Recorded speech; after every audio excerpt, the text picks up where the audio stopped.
Hello, I'm Alyssa Nadworny, and you're listening to NPR's Book of the Day. For Alyssa Shelasky's weekly column in New York Magazine, she asks people to anonymously record a week in their sex lives. There are stories about married people and divorced people, people having no sex, people having lots of sex. The range is pretty incredible, and the situation's enlightening. The column is called Sex Diaries, and Shelasky has put a collection of the stories that explore non-monogamy into a new book also called Sex Diaries, real-life stories of non-monogamy and polyamory. She spoke with Weekend Edition host Juana about the book and about her own sex life. This message comes from Progressive Insurance. Insurance isn't one size fits all. That's why drivers have enjoyed Progressive's Name Your Price tool for years now. With the Name Your Price tool, you tell them what you want to pay, and they'll show you options that fit your budget. So whether you're picking out your first policy or just looking for something that works better for you and your family, they make it easy to see your options. Visit Progressive.com. Progressive Casualty Insurance Company and Affiliates. Price and coverage match limited by state law. There are headlines like the musician who ghosts 3 dates in 1 week, or the woman cheating on her boyfriend with her ex. If any of that sounds familiar, you, like I, have been keeping up with Sex Diaries. It's a weekly column in New York Magazine, collected and edited by Alyssa Shelasky. And as the title suggests, the conversation you're about to hear is focused on sex.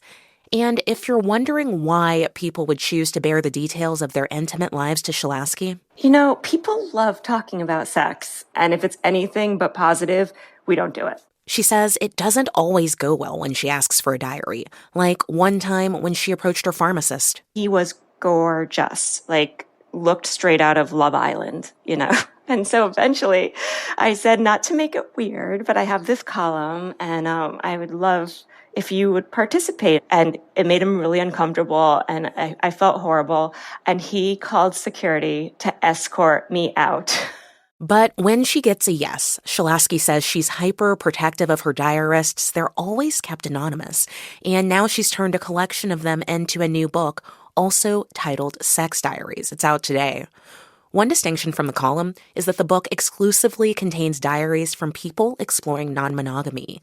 Alyssa Shelasky talked to me all about it and her own experience with non-monogamy, which she described in the book as the healthiest relationship of her life. It's true. And I'm in a monogamous relationship now, but I was pregnant and we were long distance and he was my person throughout my pregnancy. And not only did I not care what he was doing when I was in New York and he was in LA, I loved him. So I wanted him to experience great sex and joy and flirtation and crushes.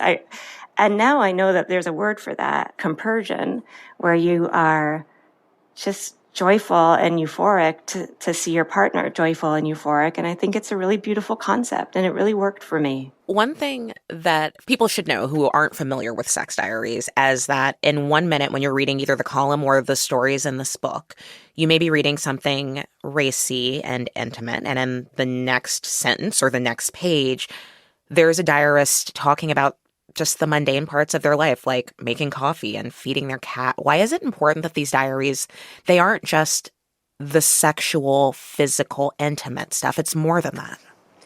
Yeah, it's the context. I mean, I always say to the diarist, our readers want to understand the full picture. I mean, yes, the details are fun, how they take their coffee and what's in their omelet and all of that. But it's also what's going on at work. How do they feel about their body? I really want my diarist to give the full picture. Otherwise, it's so easy to be like, oh my God, everybody's having better sex than me. Everybody is having better dates than me, better luck than me, or whatever it is. And it's like, well, it's not. Nobody's life is perfect. And it's all super complicated and messy for every single one of us. So let's be real. Okay, I want to get into some of the specific diaries in this book. One is by the 67-year-old woman living in California.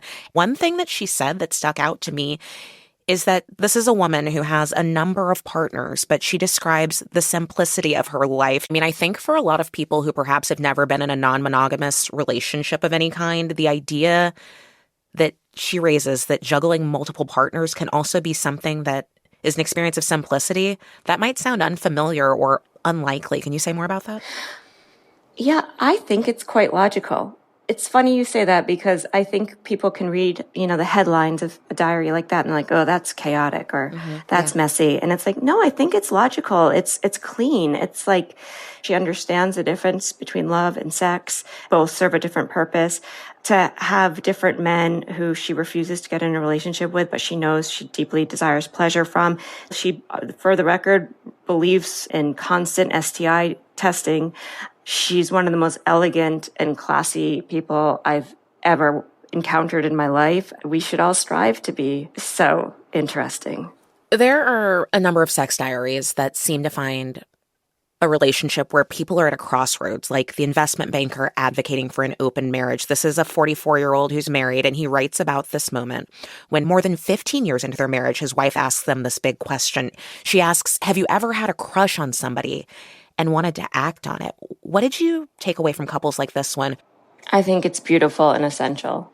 I love that diary too. You picked up some of my favorites.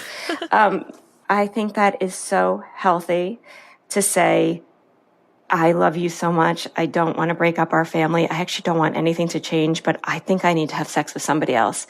What's the big deal in saying that? Can I just push a bit on this? Because I wonder, I hear you saying we should be able to say these things, and yet I can envision a situation in relationships I've been in the past that could also be really hurtful or hard to hear, especially if you were a person that doesn't want to go act on your crush, that doesn't want to go flirt with somebody else. Sure, but of course, and yes, I'm talking about it from the perspective of somebody who has the yearnings, not the person who's of course on the other end. I get it, and I can put myself in that situation too. However, this is where the communication really is essential. Those are very healthy conversations if the trust is there. Yeah. Esther Perel, the famed relationship and intimacy therapist, wrote the foreword to this book, and she notes that readers of Sex Diaries, they want to see if its subjects succeed, and I'm quoting her here, and if they fail, there's part of us that might feel reassured. What do you think readers might feel reassured by in reading about those failures? They're reassured that they're doing it right. The truth is, I still don't have any answers when it comes to my own private life. Sex is mysterious, and we don't know if we're doing it right.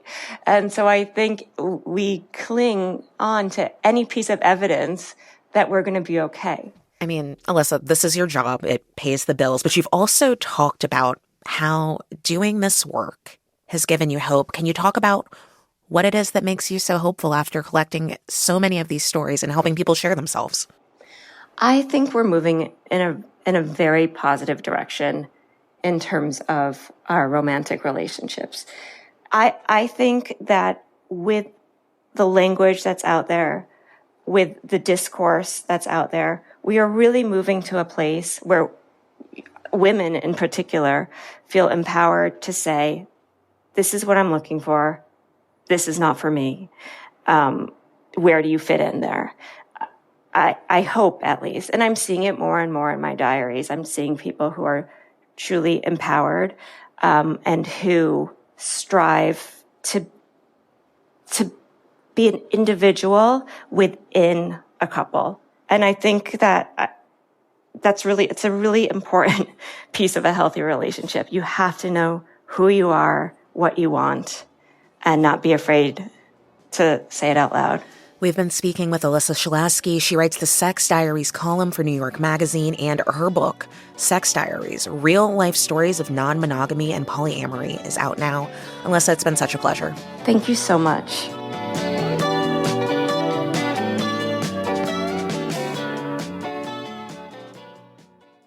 This message comes from Grainger. For the ones who get it done, Grainger offers the professional-grade products you need to get the job done. With fast delivery and access to technical product experts ready to help you meet any challenge. Call, click Grainger.com, or just stop by.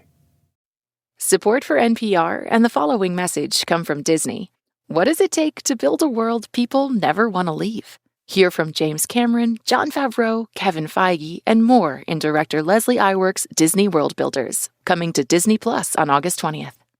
This message comes from Amazon Health. Amazon Health AI can connect your symptoms with your medical history, and it can even get you care 24/7. Get answers and care right when you need it. Amazon Health AI is here. Healthcare just got less painful.